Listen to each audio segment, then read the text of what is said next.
কি ভেবেছিলে আসবো না, जब तक रुलाएंगे नहीं तब तक छोड़ेंगे नहीं। এটাই মনে হচ্ছে করোনা ভাইরাসের ট্যাগলাইন।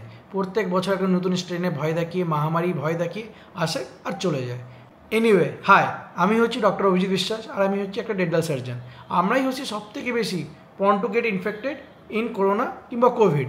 এবার ব্যাপারটা হচ্ছে আমরা একদম পেশেন্টের মুখের সামনে কাজ করি, তো আমাদের ইনফেকশন হওয়ার চান্স অনেক বেশি। তাও আমরা পেশেন্ট অ্যাটেন্ড করছি, ইভেন কি করোনার সময় আমরা পেশেন্ট অ্যাটেন্ড করেছি। তাহলে আমি কি বলতে এসেছি এখন? করোনা 5 বছর আগে এলো, আর আমাদের কাছে সবার জানা আছে কি কি দৃশ্য আমরা দেখে গেছি। মানে পলিটিক্স দেখেছি, নোংরা থেকে নোংরা পলিটিক্স এর মধ্যে হতে দেখেছি। আপনার হসপিটালের বেড ফুল দেখেছি, হসপিটালের কারাপশন দেখেছি, ওষুধের দাম আগুন ছুঁয়ে যাচ্ছে তা দেখেছি, গ্রসারির দাম বেড়ে গেছে, সব কিছু। দেন লকডাউন দেখেছি।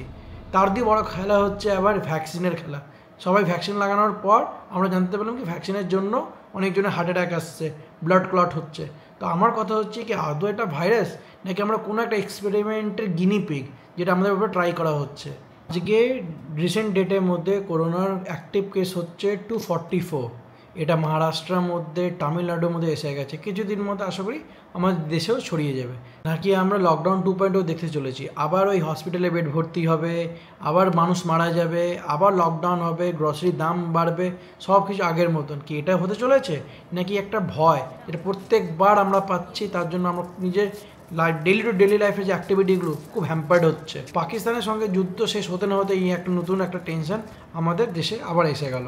এখন এটা হংকং, সিঙ্গাপুর, থাইল্যান্ডে বেশি ছিল। এবার মানুষ তো ইন্ডিয়া ব্যাক করছে কিংবা ঘুরতে যাচ্ছে, তার সঙ্গে এই স্ট্রেনটাকে আবার নিয়ে আসছে। তাহলে আমার একটাই কথা, সবাইকে প্লিজ কিছু নিয়ম মেনে চলবেন, বেশি গ্যাদারিং করবেন না, মাস্ক ম্যান্ডেটরি একদম সবাই যেন পরে, স্যানিটাইজার যতবার ইউজ করা যেতে হবে ইউজ করবেন, কোনো উল্টা সিধা জায়গায় হাত দেবেন না, বেশি গ্যাদারিংয়ের মধ্যে থাকবেন না, কোনো কালচারাল ইভেন্ট, যে কোনো কনসার্ট, এইগুলোতে যত দূরে থাকতে পারেন। কেন কি আমরা যদি নিজে না ভাবি কেউ বাঁচাতে পারবে না। আবার যদি লকডাউন 2.0 হয়, আশা করি সবাই জানা আছে লকডাউন যখন প্রথমে কত মানুষের কত অসুবিধা হয়েছে। এবার ব্যাপারটা হচ্ছে পাগল নিজে ভালো বোঝে।